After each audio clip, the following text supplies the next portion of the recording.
Josiah Al-Euphemia Kindeomi, founder and first general overseer of the Redeemed Christian Church of God RCCG, was born in 1909 into the Akindeomi family in Ondo State, Nigeria. From early childhood, Josiah had inkling that he was different, for although he grew up in an environment where the worship of Ogun, the Yoruba divinity of iron and war, was prevalent, he was aware of the existence of a greater power and yearned to know the true God who created the earth and everyone in it. In his search for spiritual fulfillment, he joined the Cherubim and Seraphim C&S Church in 1931. Akindeomi got married in 1941 and relocated to Lagos in the latter part of that year. In Lagos, he worshipped with the C&S Church. He was still with the church in 1947 when a zeal for a better service and a deeper experience with God prompted him to start the Prayer Fellowship, later known as the Glory of God Fellowship, that met at 9 Willoughby Street, Abeokuta, Lagos. Initially there were 99 members. However, the fellowship became so popular that it drew not only members of the church, but others from the neighborhood. By 1952 he left the C&S Church, and the fellowship he had started then grew into the RCCG.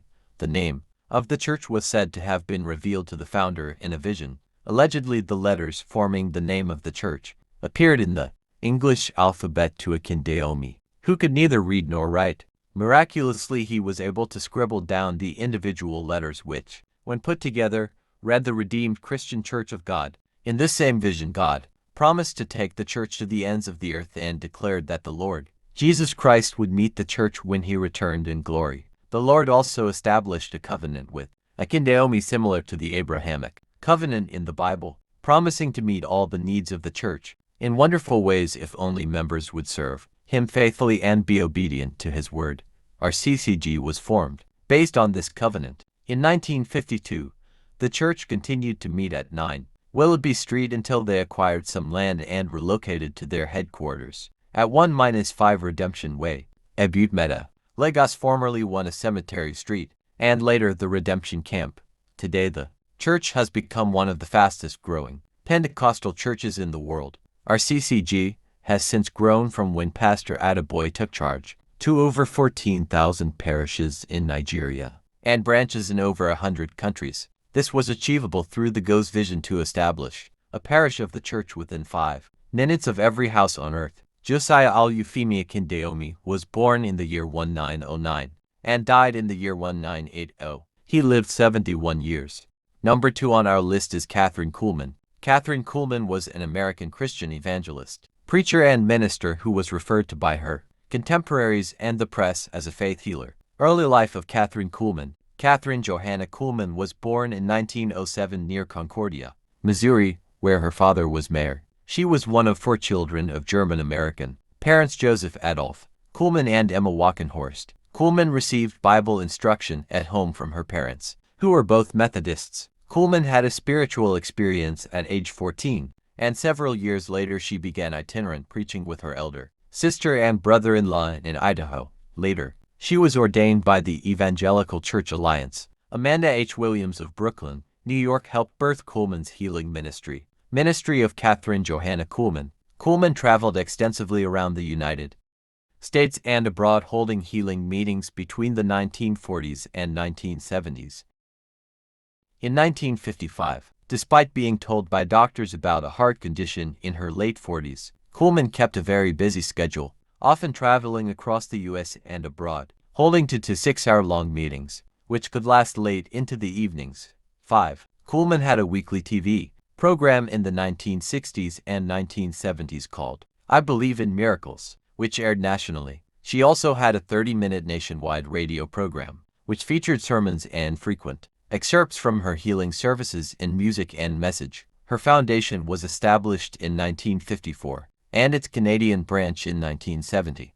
Late in her life, she was supportive of the Nascent Jesus movement. By 1970 she had moved to Los Angeles, conducting healing services for thousands of people, and was often compared to Amy Semple McPherson. She became well known for her gift of healing despite, as she often noted, having no theological training. She was friendly with Christian television evangelist Pat Robertson and made guest appearances at his Christian Broadcasting Network CBN and on the network's flagship program, The 700 Club. In 1975, Kuhlman was sued by Paul Bartholomew, her personal administrator, who claimed that she kept $1 million in jewelry and $1 million in fine art hidden away, and sued her for $430,500 for breach of contract.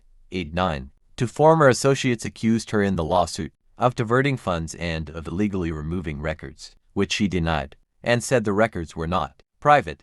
10. According to Kuhlman, the lawsuit was settled prior to trial. Kuhlman's devotion to her ministry was summed up in the 1976 biography Daughter of Destiny, written by Jamie Buckingham. Catherine Kuhlman was born in the year 1907 May 9th and died in the year 1976 February 20th. She lived 68 years. Number 3 on our list is Granville Oral Roberts. Oral Roberts was an American charismatic Christian televangelist who was one of the first to propagate prosperity gospel theology. He was ordained in the Pentecostal Holiness Church from 1936 until his transfer to the United Methodist Church in 1968, a controversial relationship that ended in 1987 when his credentials were revoked. He is considered one of the forerunners of the charismatic movement, and at the height of his career was one of the most recognized preachers in the U.S. He founded the Oral Roberts Evangelistic Association and Oral Roberts University, one of the most well-known and controversial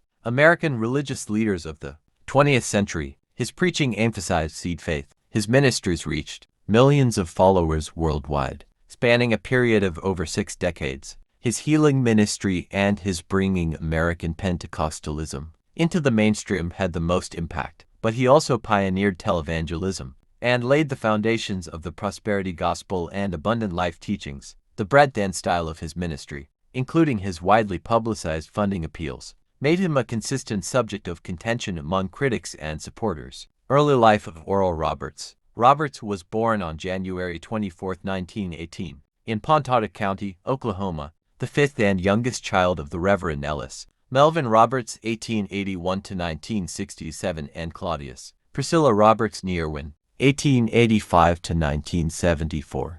In an interview on Larry King Live, Roberts claimed his mother was of Cherokee descent. Roberts also claimed Choctaw heritage. However, census records indicate that Roberts and his family are listed as white, including his mother, despite her claims to be one-quarter Cherokee. Roberts began life in poverty and nearly died of tuberculosis when he was 17.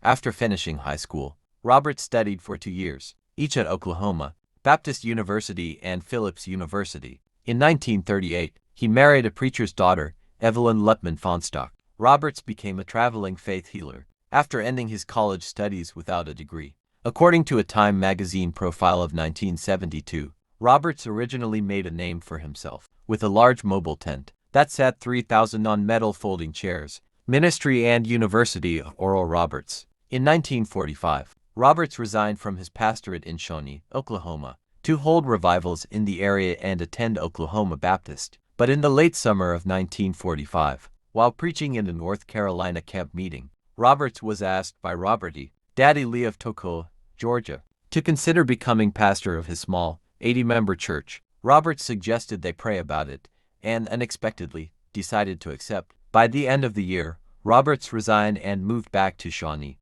Apparently, the Georgia Conference of the International Pentecostal Holiness Church frowned on having a minister from outside its conference as a pastor. Short though it was, the Toccoa detour had a lasting effect on Roberts and his family. It was there that their daughter Rebecca, then 5 years old, first met her future husband, Marshall. There were also reportedly 2 instances of healing, which Roberts would later look back on as his first realization that I was approaching my hour. Until 1947, Roberts struggled as a part-time preacher in Oklahoma, but when he was 29, Roberts said he picked up his Bible and it fell open at the 3rd epistle of John, where he read verse 2, I wish above all things that thou mayest prosper and be in health, even as thy soul prospereth. The next day, he said, he bought a Buick and God appeared, directing him to heal the sick. Roberts resigned his pastoral ministry with the Pentecostal Holiness Church to found Oral Roberts Evangelistic Association area. He conducted evangelistic and faith healing drives across the United States and around the world, claiming he could raise the dead. In November 1947, he he started Healing Waters, a monthly magazine, as a means to promote his meetings. Thousands of sick people waited in line to stand before Oral Roberts so he could pray for them. He appeared as a guest speaker for hundreds of national and international meetings and conventions. Through the years, he conducted more than 300 crusades on 6 continents and personally laid hands in prayer on more than 2 million people. In January 1955, Oral Roberts held a salvation and healing campaign in Johannesburg, South Africa. It was an era of apartheid. He was bitterly assailed by the Sunday Express for the hysteria and traffic jams of 20,000 people that packed the big Wembley Stadium and playing field. Other newspapers reported on the healings and 25,000 people saved. Roberts left behind a residual campaign fund in South Africa of $37,000 less expenses, with the hope that his campaign will save 100,000 during the coming year. 3 of the 4 sponsoring churches were Pentecostal, including Apostolic Faith Mission AFM and the Assemblies of God White Group AG. The campaign committee consisted entirely of white Afrikaner missionaries and ministers. H.R. Carter, D.D. Freeman, I.J. Showman, head of AFM, and W.F. Mullen, head of AG. The campaign committee had plans to use the Oral Roberts 100,000 Souls for Africa campaign residual fund to hold revivals in 1955 to win souls for Christ, both Afrikaners white and Africans black. The campaign committee sponsored a young evangelist from the USA, Emanuela Canestracci, and paid for his revivals in Johannesburg at the Fairview Assemblies Hall and a portion of Betchen Tabernacle's costs for Canestracci's revival in Durban, South Africa. A congregation of mixed race. Canestracci's photos, including his claims of healing to deaf and dumb brothers during the revival, were published in Oral Roberts' America's Healing magazine. He also ran direct mail campaigns of Seed Faith, which appealed to poor Americans, often from ethnic minorities. At its peak in the early 1980s, Roberts was the leader of a $120 million a year organization employing 2,300 people. This included not only a university but also a medical school and hospital, as well as buildings on 50 acres, 200,000 square meters, south of Tulsa, valued at $500 million. Another part of the Oral Roberts Evangelistic Association, the Abundant Life Prayer Group ALP, was founded in 1958. The Praying Hands, on the URU campus in Tulsa, Oklahoma. In 1963, he founded Oral Roberts University URU in Tulsa, Oklahoma, stating he was obeying a command from God.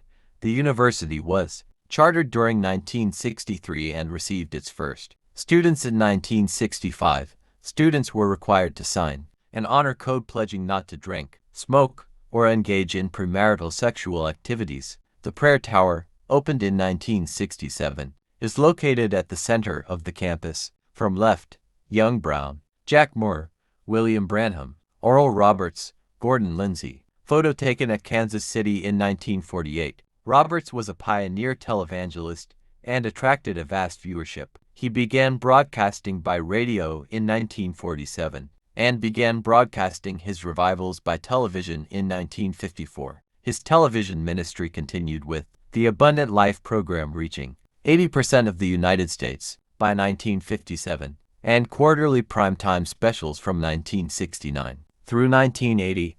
In 1996, he founded Golden Eagle Broadcasting.